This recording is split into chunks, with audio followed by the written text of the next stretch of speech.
अफीम की खेती की चर्चा है। भारतीय जनता पार्टी बोलते कुछ है, करते कुछ है। एक पेड़ मां के नाम लगाने का स्लोगन जारी करते हैं, दूसरी तरफ से पूरा हंसदेव जंगल काटते हैं। हमने उगाया है, हम ही काटेंगे, अफीम बेचकर छत्तीसगढ़ संवारेंगे।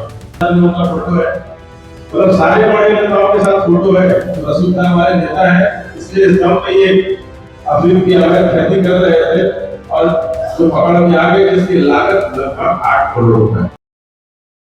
ये जानकारी तो आप लोगों को भी है। विगत 3 दिनों से छत्तीसगढ़ में अफीम की खेती की चर्चा है और सब स्पष्ट रूप से बोला गया कि मामला अब आप दबाना मत, क्योंकि ये मामला दबाने के पूरी तरह से प्रयास किए थे, क्योंकि विगत 3 से 4 दिन से ये मीडिया पे चल रहा था। आज उसी संबंध में इस प्रेस कॉन्फ्रेंस में आप सभी सादर आमंत्रित हैं। मैं आपको बताना चाहूंगा कि भारतीय जनता पार्टी हमेशा उसकी कथनी और करनी में जमीन आसमान का फर्क रहा होगा। बोलते कुछ है, करते कुछ है। एक पेड़ मां के नाम लगाने का स्लोगन जारी करते हैं, दूसरी तरफ से पूरा हंसदेव जंगल काटते हैं। ये ऐसी भारतीय जनता पार्टी है और इन्हीं का स्लोगन इन्हीं के ऊपर लागू होता है कि हमने उगाया है, हम ही काटेंगे, अफीम बेचकर छत्तीसगढ़ संवारेंगे। हमने उगाया है, हम ही काटेंगे, अफीम बेचकर छत्तीसगढ़ संवारेंगे। विनायक ताम्रकार नाम के भाजपा के नेता हैं, जिनके बड़े बड़े मंत्री नेताओं से ताल्लुक है। उनके फोटो लगातार मीडिया में वायरल हो रहे हैं और लगभग 10 एकड़ में यह अफीम की खेती की जा रही थी, जिसकी लागत लगभग 8 करोड़ रुपए। ये सुशासन की सरकार में सूखे का नशा चल रहा है छत्तीसगढ़ में। विनायक ताम्रकार नाम के व्यक्ति हैं, जो किसान मोर्चा के पूर्व अध्यक्ष रह चुके हैं। वर्तमान में राइस मिल प्रसंस्करण प्रकल्प के प्रदेश संयोजक हैं। पार्टी ने इन्हें निष्कासित कर दिया है, लेकिन मेरे ख्याल से यहीं तक मामला सीमित नहीं रहना चाहिए। पार्टी भले इनको निष्कासित कर चुकी है, क्योंकि इनके बड़े बड़े नेताओं से संबंध है। केंद्रीय मंत्री शिवराज सिंह चौहान है, केंद्रीय मंत्री गोपाल सिंह है और छत्तीसगढ़ के लाडले मंत्री, जिनसे अपना विभाग ही नहीं समझ रहा है, जिनके कारण पूरा छत्तीसगढ़ अपराध से ग्रस्त हो चुका है, विजय शर्मा, उनके भी बहुत करीबी संबंध है इनसे। राम विचार नेताम है, शिक्षा मंत्री गजेंद्र यादव है और सांसद विजय बघेल भी इनके साथ फोटो खिंचाने से नहीं बच सके। ये वो नेता है भारतीय जनता पार्टी के। लगातार इसमें हम लोग मांग कर रहे हैं, इनकी खुद की जमीन है, खुद खेती करा रहे हैं। अब देखिए, चोर चोरी करता है तो उसको प्रयास तो करता है कि उसकी चोरी ना पकड़ी जाए।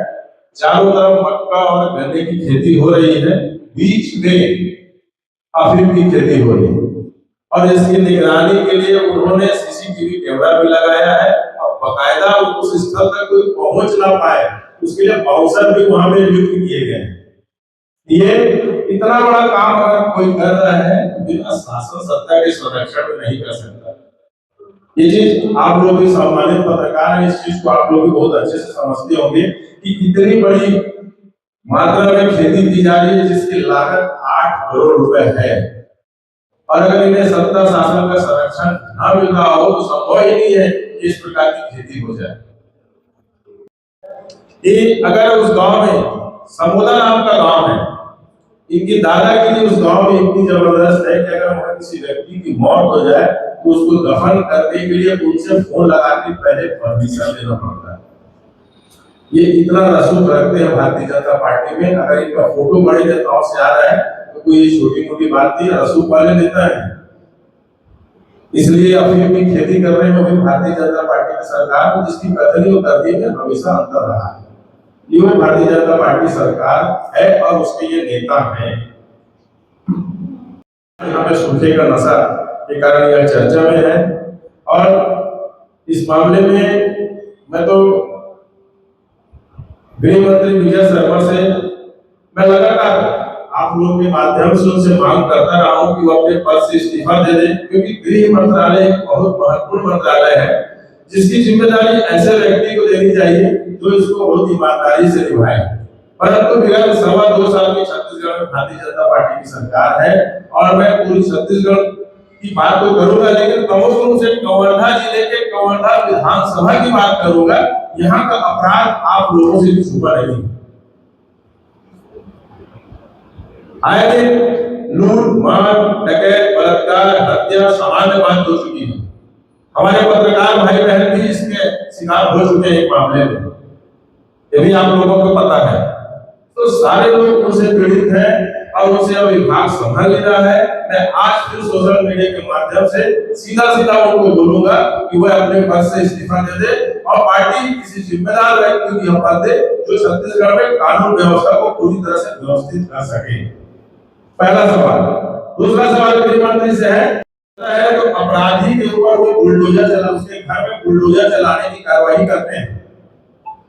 तो मैं उनसे सवाल करता हूँ, विनायक कामरेकर, आपने उसको पार्टी से निष्कासित तो कर दिया, पर क्या आप उसके घर में बुलडोजर चलाएंगे? ये कांग्रेस पार्टी उनसे मांग करती है कि आप आए किसी न किसी जिसके ऊपर अपराध साबित भी नहीं हुआ रहता, उसके पहले आप बुलडोजर चला देते हैं। ये तो अपराध साबित हो चुका है, स्पष्ट दिख रहा है कि उसके खेत में अफीम की खेती की जा रही है, तो क्या आप उसके घर में बुलडोजर चलाएंगे? ये आपसे कांग्रेस पार्टी इस बात की मांग करती है। चुनाव अधिकारियों से बहुत ही करीबी संबंध है। क्या पार्टी उन अधिकारी नेताओं का नाम सामने करेगी? विनायक कामरेकर के लिए सीएम हाउस का दरवाजा पूरी तरह से खुला हुआ है। क्या पार्टी बताएगी कि वह सीएम हाउस कब जाते हैं, कितने समय जाते हैं और किस अधिकार से वो बिना किसी रोक टोक के वहां चले जाते हैं? इन सभी बातों को लेके हम तो जिला कांग्रेस कमेटी की तरफ से मांग करते हैं इस व्यक्ति के ऊपर कड़ी से कड़ी कार्रवाई की जाए और अपराध सिद्ध हो चुका है, अफीम की खेती गैर कानूनी है, उसके ऊपर कड़ी से कड़ी कार्रवाई की जाए। और विजय शर्मा से तो मैं मांग करूंगा कि हमेशा की तरह इस व्यक्ति के घर में बुलडोजर चलाएं ताकि सारे लोगों को न्याय मिले। जैसे कि जानते हैं अफीम की खेती के संबंध में हम लोग यहाँ बिना सरकार के संरक्षण के संभव हो ही नहीं सकता। जब एक किसान खेत में कुछ भी अपने लगाता है तो पटवारी के माध्यम से, तहसीलदार के माध्यम से स्थल मुआयना होता है और तब कहीं जाके उसके रकबे में आता है कि आपने क्या लगाया है। तो खेती अफीम की हो रही थी और सरकार को पता ना हो ऐसा हो ही नहीं सकता और पुलिस को भी ना पता हो ऐसा हो नहीं सकता, क्योंकि मीडिया के माध्यम से लगातार ये चीज आ रही थी कि अफीम की खेती हो रही है, पर यहाँ पे कार्रवाई शून्य था। तो कहीं न कहीं करप्शन साफ नजर आता है। भाजपा ये कहता है कि हम पाक साफ हैं और लगातार अपराधियों से उनके संबंध जुड़े हुए हैं और यहाँ पे उन अपराधियों को संरक्षण भी मिल रहा है, ये इस घटना से स्पष्ट नजर आता है। आज गांव में अवैध शराब की बिक्री हो रही। आप सबको बता दूं, कवर्धा जिले में हमारे शराब की एक दिन की बिक्री जो है वो करीब 1 करोड़ से ऊपर 30 लाख का जाता है। ये हमारे लिए बहुत चिंता का विषय है और हमारे युवा जो है आज नशे की गिरफ्त में आते जा रहे हैं और जो है सरकार जो है वह उसको परोसने का काम कर रही है। पिछले 2 साल में शराब, गांजा, अफीम, हेरोइन जैसे नशे के कारण प्रदेश की युवा पीढ़ी में नशे की महामारी का रूप लेते जा रही है।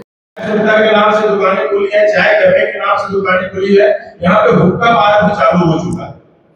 आपको याद होगा कि हुक्का बार जब छत्तीसगढ़ में कांग्रेस पार्टी की सरकार थी तो हुक्का बार को पूरी तरह से बंद कर दिया गया था और वर्तमान में जब से भारतीय जनता पार्टी की सरकार आई है ये हुक्का बार का चलन फिर से बढ़ चुका है।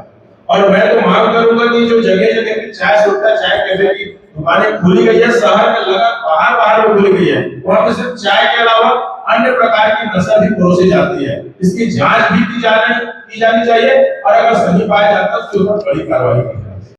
चिल्फी और कुकदुर में पिछले 2.25 साल में मेरी जानकारी में एक भी अवैध शराब, अवैध गांजा का केस नहीं बना। जब कांग्रेस पार्टी की सरकार थी लगातार कुंदूर थाने में चेक पोस्ट में वहां पे अधिकारी उपस्थित रहते थे और आए दिन केस बनते थे। आप जाकर देख सकते हैं, हमारे मीडिया के भाई आप लोग को हर छोटी छोटी बातों को उठाते हैं। पिछले 2.25 साल में कुंदूर थाने में एक भी बाहर का शराब नहीं पकड़ाया है, गांजा नहीं पकड़ाया है।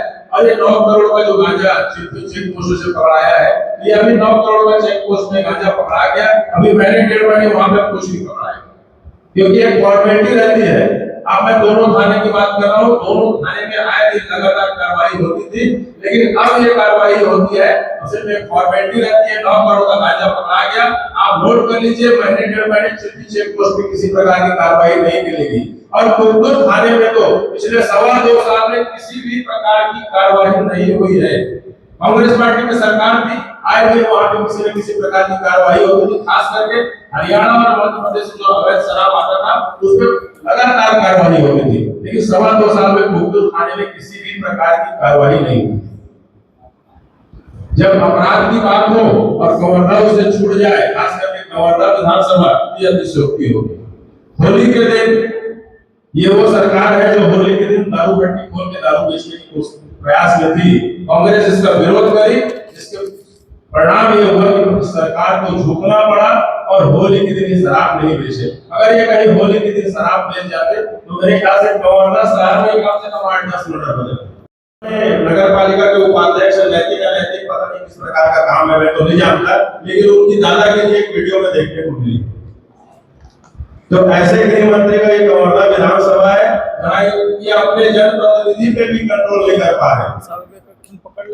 सोशल मीडिया में जो चला है नैतिक अनैतिक वाला कोई मामला है, वो तो मेरे को नहीं पता क्या मामला है, लेकिन उनकी दबंगई एक वीडियो के माध्यम से जबरदस्त देखने को मिली है नगर पालिका के उपाध्यक्ष।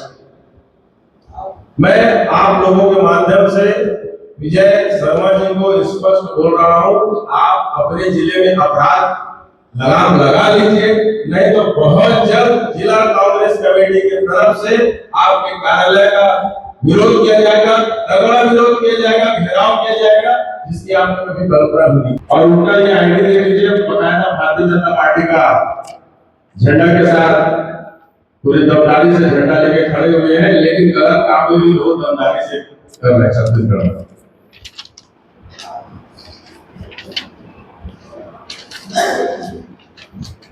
के साथ भी उनका फोटो है, मतलब सारे बड़े नेताओं के साथ फोटो है। तो रसूलपुर हमारे नेता है, इसलिए इस गांव पे ये अफीम की अवैध खेती कर रहे थे और जो पकड़ में आ गए, जिसकी लागत लगभग 8 करोड़ रुपए है। आज इस पत्रकार वार्ता में आप सभी आए, मैं आप सभी का बहुत